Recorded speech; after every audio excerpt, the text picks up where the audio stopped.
সম্মানিত ভাইরা, এরপরে বিশ্বনবী আলাইহিস সালাম পঞ্চম নাম্বার যে দৃশ্য দেখলেন, একদল নারী এবং পুরুষকে তাদেরকে আল্লাহ রাব্বুল আলামিন তাদের সামনে দুই ধরনের খাবার, একটা ভালো পাত্রে ভালো গোশত রেখেছেন, আরেকটা পাত্রে একদম দুর্গন্ধযুক্ত পচা খারাপ মাংস রেখেছেন এবং তাদের সামনে উভয়টা রাখা হয়েছে। তারা ভালোটা রেখে খারাপটা খাচ্ছে এবং কষ্ট পাচ্ছে, কষ্টের মধ্য দিয়েও ওই খারাপ গোশতগুলোকে তারা গ্রহণ করছে, খাচ্ছে।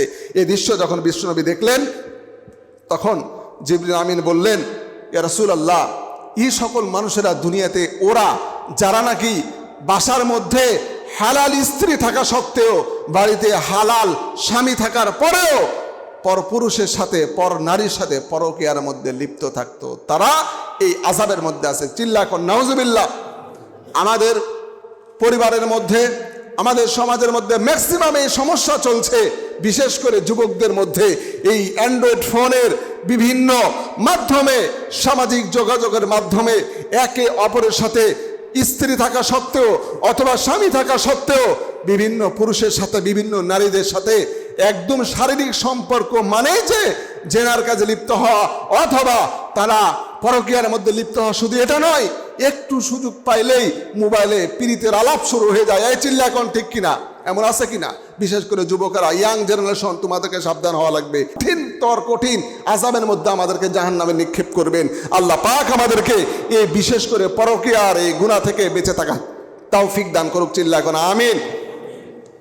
সম্মানিত ভাইরা, এরপরে একদল লোককে বিশ্বনবী আলাইহিস সালাম দেখলেন যে তারা কিছু খড়ি লাকড়ি একত্রিত করছে, মাথার উপরে নিচ্ছে, আবার ফেলে দিচ্ছে বা পড়ে যাচ্ছে, আবার মাথার উপরে নিচ্ছে। এই যে কষ্ট পেরেশানি করতে আছে কন্টিনিউ। জিজ্ঞাসা করা হলে বিশ্বনবীকে বলা হলো যে এরা হলো দুনিয়ার ওই সকল মানুষ যারা একে অপরের হক বিনা কারণে নষ্ট করে। চিল্লা কর নাউজুবিল্লাহ।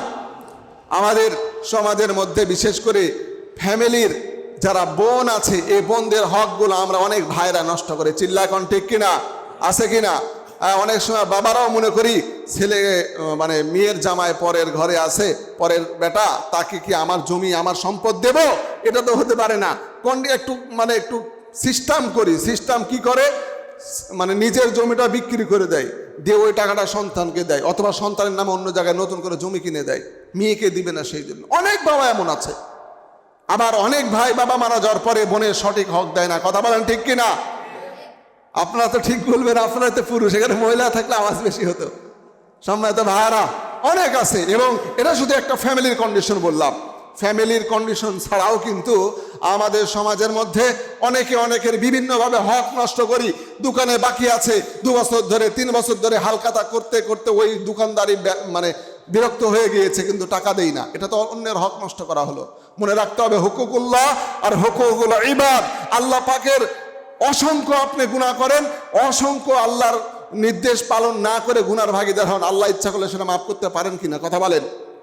পারেন। কিন্তু আমি বান্দা, আমার হক যদি আপনি নষ্ট করেন, আল্লাহর হাবিব বলেছেন যতক্ষণ পর্যন্ত আমি আপনাকে না মাফ করব, আল্লাহ পাক আপনাকে সেই গুনাহ থেকে মাফ করবেন না। এই জন্য কখনোই আমরা অন্যের হক নষ্ট করব না। আল্লাহ পাক আমাদেরকে তৌফিক দান করেন। সকলে বলেন আল্লাহুম্মা আমিন। সম্মানিত ভাইরা, সর্বশেষ একটি বিষয় বিশ্বনবী আলাইহিস সালাম দেখলেন মেরাজের মধ্যে, অর্থাৎ বায়তুল হারাম থেকে বায়তুল মাকদিস পর্যন্ত যাওয়ার মাঝখানে যে দৃশ্যগুলো তিনি দেখেছেন, এটা সর্বশেষ দৃশ্য হলো একদল মানুষকে দেখলেন তাদের গাল মানে এই যে চেহারাকে করাত দিয়ে কাটা হচ্ছে, আবার জোড়া লেগে যাচ্ছে, আবার কাটা হচ্ছে, অর্থাৎ কষ্ট এভাবে কন্টিনিউ দিতেই থাকছে। জিজ্ঞাসা করা হলে তিনি বললেন যে সকল ব্যক্তিরা মিথ্যা প্রচার করত, মানুষের সামনে মিথ্যা বলতো, অন্যের নামে মিথ্যা কথা বলে প্রচার করে তাকে অপমান অপদস্থ করত, মিথ্যা যাচাই বাছাই না করে প্রচার করে ফেলতো, এদেরকে আল্লাহ পাক এই শাস্তি দিবেন। নাউজুবিল্লাহ পড়েন। এই যুবক ভাইরা খেয়াল করো, আমরা আজকে কি করি? ফেসবুকের মধ্যে একটা নিউজ পাইলাম, ওটা যাচাই করে না করে একটা শেয়ার মেরে দিলাম। ওই নিউজটা যদি ভুল হয়ে থাকে, তোমার শেয়ারের মাধ্যমে যত মানুষ ইনফরমেশনটা পেয়েছে প্রত্যেকের জন্য তুমি মিথ্যা কথা বলেছো, এটার জন্য আল্লাহ পাক তোমাকে শাস্তি দিবেন। ঠিক কিনা বলেন? কিছুদিন আগে যে রাজশাহীতে সম্ভবত ফেব্রুয়ারির 19 তারিখের একটা ডেট দিয়ে কে যেন একটা পোস্টার তৈরি করেছে, মিজানুর রহমান আজহারি সাহেব আল্লামা মামুনুল হক সাহেব, আমির হামজা সাহেব সহ আরো কয়েকজন বড় বড় বক্তার নাম দিয়ে একটা সুন্দর পোস্টার করেছে, ফেসবুকে শেয়ার দিয়েছে, দিয়ে বলতেছে যে মানে অমুক তারিখে, সম্ভবত 19 তারিখে, আমার মনে পড়তেছে না, 19 তারিখে রাজশাহী মাদ্রাসা মাঠে, ঈদগাহ মাঠে এবং রাজশাহী কলেজ, 3 বড় বড় মাঠে এই মাহফিলটা হবে। এটা সরাসরি মিথ্যা।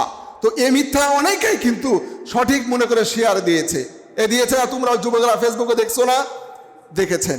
তাহলে এই যে মিথ্যা একটা প্রচার করলাম, এই মিথ্যা প্রচার করার জন্য আমি আপনি কিন্তু মিথ্যা প্রচারের গুনাহের অন্তর্ভুক্ত হব। আল্লাহ পাক কিয়ামতে আলমে বারজাকের মধ্যে আমাদেরকে এই আযাব দিয়ে দিবে, এই আযাবের অন্তর্ভুক্ত আমরা হয়ে যাব। সম্মানিত ভাইরা, এই জন্য যে কোনো জিনিস প্রচার করার ক্ষেত্রে যাচাই বাছাই করতে হবে। আমি কোনো কারণে কথার কথা বলতেছি, আমি সবসময় নিজেকে দিয়ে উদাহরণ দিই। কোনো কারণে মনে করেন একটা অপরাধ করে ফেলেছি, এটা কেউ জানে না, অথবা অপরাধটা আমি করিনি। যেমন আমার একটা বাস্তব জীবনের ঘটনা বলি। আমার বিয়ের 1 বছর অথবা 2 বছর আগে, সম্ভবত ওইটা 19 সাল হবে আশেপাশে, মনে নাই। তা ওই সময় আমার একটা ছোট মোটরসাইকেল ছিল, 80 মোটরসাইকেল ছিল। আমি একদিন আমার এক মামা, তার ওয়াইফ হসপিটালে ভর্তি, তো আমার নানি, সম্পর্কে নানি হয়, উনি এসেছেন, ওনাকে ওই হসপিটাল থেকে নওদাপাড়া মামার বাসা, সেখানে নিয়ে আসতে হবে। আমার সেই ছোট মোটরসাইকেলে আমি নিয়ে আসতেছিলাম বিশিকের সামনে দিয়ে। তো আমার এলাকার কোনো একজন, অনেকে নাম বললে চিনে ফেলবেন, আমার এলাকার কোনো একজন সেটা দেখেছে যে কাজিমের ছেলে, রাজশাহীতে আগে থেকে থাকি, কাজিমের ছেলে মেয়েকে নিয়ে মোটরসাইকেলে ঘুরতেছে, তার মানে সে হয়তোবা প্রেম করে অথবা মেয়েদেরকে নিয়ে ঘোরাঘুরি করে শহরে, এমন কথা প্রচারও করেছে এলাকার মধ্যে। তো সে কি সত্যটা প্রচার করেছে না মিথ্যা প্রচার করেছে? আপনারা বুঝে থাকলে বলেন, সত্য না মিথ্যা? মিথ্যা। সে আমার সাথে কথা বলেনি, যাচাই করেনি, এ ব্যাপারে কিছু জানে না, ও কিন্তু এলাকার মধ্যে বলে বেড়াইছে। আমাকে অনেকে বলেছে পরবর্তীতে। তো সত্যটা কি আমি জানি, আমার আল্লাহ জানে। তো একটা বিষয় আমি আপনি যদি মিথ্যা প্রচার করি, তার উপরে তহমত দেওয়া হবে, এটার একটা পাপ গুনাহ হবেই। আর মিথ্যা প্রচার করার যে আযাব, আল্লাহ পাক আমাদেরকে আলমে বারজাকে, আমাদের চালকে, আমাদের জিহ্বাকে করাত দিয়ে বারবার কাটা হবে, আবার ঠিক করে দেওয়া হবে। নাউজুবিল্লাহ পড়েন। এই জন্য সম্মানিত ভাইরা, যে কোনো বিষয়, যে কোনো জিনিস প্রচার করার ক্ষেত্রে অবশ্যই আমরা যাচাই বাছাই করে এরপরে প্রচার করব। সম্মানিত উপস্থিতি, সময় খুবই কম। এরপরে আমরা গত জুমায় শুনেছিলাম বিষ্ণু আলাইহিস সালাম বাইতুল মাকদাসে 2 রাকাত নামাজ পড়লেন সকল নবীদেরকে সাথে নিয়ে। এরপরে একটা ওখানে আলোচনা সভা হলো। তারপরে আলমে বারজাক থেকে, বাইতুল মাকদাস থেকে বিষ্ণু আলাইহিস সালামকে সিঁড়ির মাধ্যমে, লিফটের মাধ্যমে আল্লাহ পাক আরশে আজিম পর্যন্ত নিয়ে গেলেন। এবং প্রত্যেক আসমানে যখন বিষ্ণু আলাইহিস সালাম, মুসলিম শরীফে 300 নম্বর হাদিস, সুম্মা আরাফা বিনা ইলা সামা, যখন প্রথম আসমানের দিকে গেলেন, তখন প্রথম আসমানের ফেরেশতা যিনি, তার নাম হল ইসমাইল, তিনি জিজ্ঞাসা করলেন যে জিবরিল আমিন, আপনার সাথে ওটা কে? মানে অনুমতি নিয়ে ছাড়া তো যেতে পারবেন না। প্রত্যেকটা আসমানে অনুমতি চাইলেন এবং জিবরিল আমিন বললেন আমি জিব্রাইল। তো আপনার সাথে কে? তো বিশ্বনবী, আপনার সাথে যিনি এসেছেন তাকে কি আসার অনুমতি দেওয়া হয়েছে? এমন কথাও বলেছেন। এরপরে শেষ পর্যন্ত অনুমতি দেওয়া হয়েছে বলায় ধারাবাহিকভাবে বিশ্বনবী আলাইহিস সালাম সকল আসমানে, প্রথম আসমানে হযরত ঈসা, দ্বিতীয় আসমানে হযরত ঈসা এবং ইয়াহইয়া আলাইহিস সালামের সাথে দেখা, তৃতীয় আসমানে হযরত ইউসুফ আলাইহিস সালামের সাথে দেখা, চতুর্থ আসমানে ইদ্রিস আলাইহিস সালামের সাথে দেখা, পঞ্চম আসমানে হযরত হারুন আলাইহিস সালামের সাথে দেখা, ষষ্ঠ আসমানে মুসা আলাইহিস সালামের সাথে সাক্ষাৎ, এরপরে সপ্তম আসমানে ইব্রাহিম আলাইহিস সালামের সাথে সাক্ষাৎ করে আল্লাহ পাক বিশ্বনবী আলাইহিস সালামকে আল্লাহর সামনে মানে সাক্ষাতে কথা বলার ব্যবস্থা করেছেন। আমাদের জন্য 50 ওয়াক্ত নামাজ দেওয়া হয়েছিল।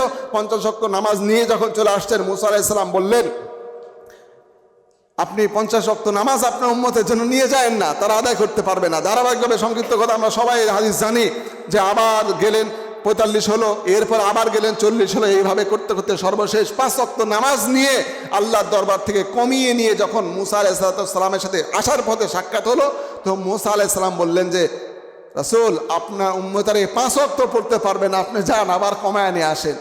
বিষ্ণু বললেন আমার পক্ষে আর সম্ভব নয়, আমার খুব লজ্জা করছে আল্লাহর সামনে এবার যেতে।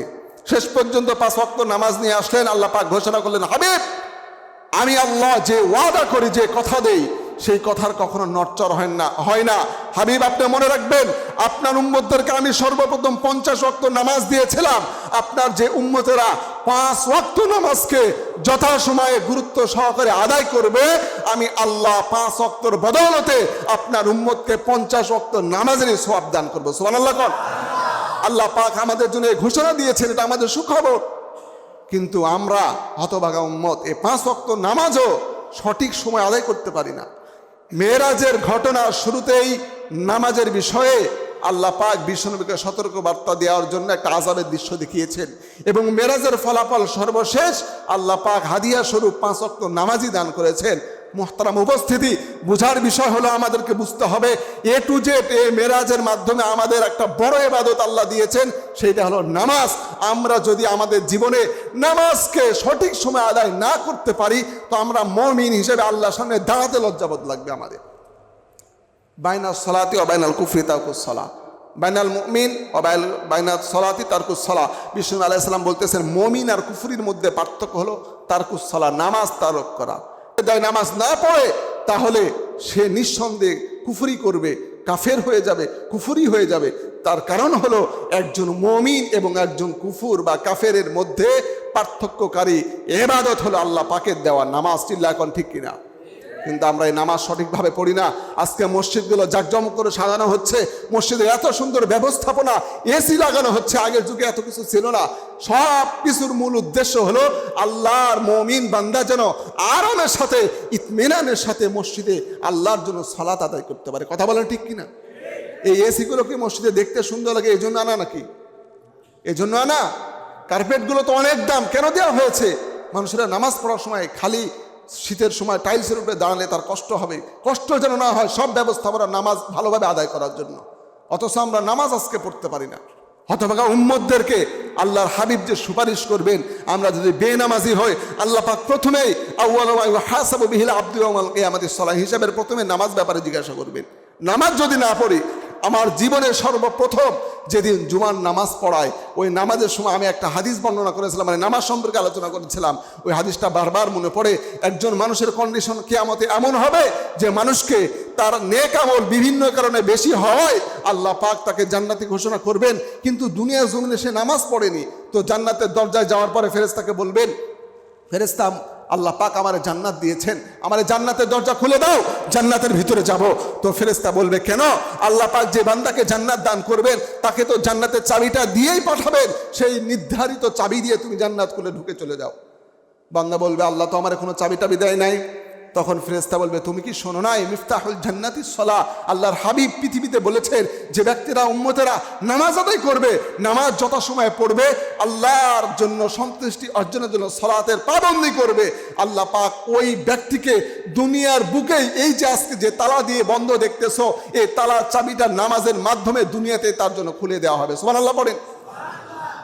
আমাদের প্রত্যেকের জান্নাত কিন্তু বন্ধ করা আছে, তালা মারা আছে, আর ওই তালার চাবিটা হলো দুনিয়াতে আমরা নামাজের মাধ্যমে অর্জন করতে পারবো। যদি আমি আপনি নামাজটা সঠিক সময়ে ভালোভাবে পড়তে পারি, তো আস্তে আস্তে ওই তালাটা আমার জন্য খুলে দেওয়া হবে। পরকালীন জীবনে আমার আপনার হিসাব নিকাশে যখন সর্বপ্রথম নামাজের হিসাব নেওয়া হবে, তো প্রথমেই যখন নামাজের হিসাব আমি পাস করব, নামাজের হিসাবটা সঠিকভাবে দিতে পারবো, তার বিসমিল্লাহতে সঠিক, তো আল্লাহর হাবিব বলছেন তার সব আমলের হিসাবগুলো আল্লাহ পাক নামাজের জন্য সহজ করে দিবেন। সুবহানাল্লাহ। সুতরাং আমরা এবছরের মেরাজের আলোচনা সংক্ষিপ্ত হয়েছে। গত বছর আমার মনে আছে, আমার সিগনেচার থাকে, গত বছরে মোটামুটি 4 জুমা ধরে আমি এই মেরাজের আলোচনা করেছিলাম, ডিটেলস। তো এবছরে এতটা হলো না, যেহেতু কালকে থেকে শাবান মাস পড়ে যাবে। সম্মানিত উপস্থিতি, আজকের এই সংক্ষিপ্ত আলোচনা থেকে এবছরে আমরা একটু দিলের ভিতরে হাত দিয়ে, জানুয়ারি মাস বছরের শুরুর মাস চলছে, আজকে থেকে আমরা নিয়ত করি যে আমরা দুনিয়াতে যতদিন বেঁচে থাকবো 5 ওয়াক্ত নামাজ আর ছাড়বো না।